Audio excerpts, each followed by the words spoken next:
भारतानं पहलगाम हल्ल्याचा घेतला बदला। पाकिस्तानमध्ये 100 किलोमीटरात घुसून 9 दहशतवादी तळ उद्ध्वस्त। सर्वसामान्य नागरिक आणि पाकिस्तानी लष्कराच्या ठिकाणांवर कारवाई नाही। 25 मिनिटात पाकिस्तान आणि पाक व्याप्त काश्मीरमधले दहशतवाद्यांचे 9 तळ उद्ध्वस्त। कर्नल सोफिया कुरैशी आणि विंग कमांडर व्योमिका सिंग यांनी पुराव्यांसह पाकिस्तानचा बुरखा फाडला।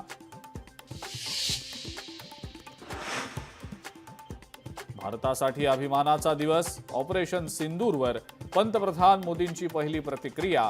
केंद्रीय मंत्रिमंडळ बैठकीमध्ये टाळ्या वाजवत मंत्र्यांकडून पंतप्रधानांचं अभिनंदन।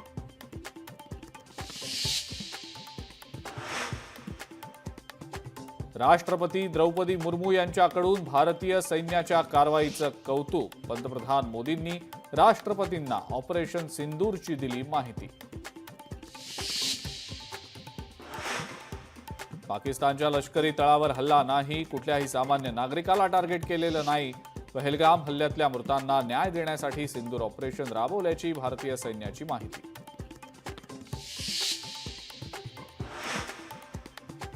ऑपरेशन सिंदूरमध्ये मसूद अजहरच्या कुटुंबातल्या 14 सदस्यांचा मृत्यू। मीही मेलो असतो तर बरं झालं असतं।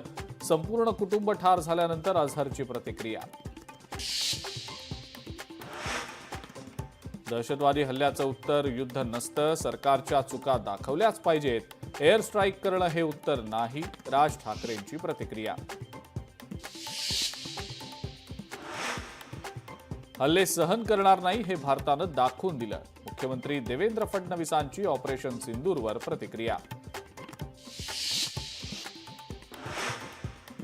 आणि ऑपरेशन सिंदूर मोदींच्या नेतृत्वात यशस्वी। संरक्षण मंत्री राजनाथ सिंग यांचं वक्तव्य, तर भारतीय लष्कर आणि पंतप्रधानांचे मानले आभार।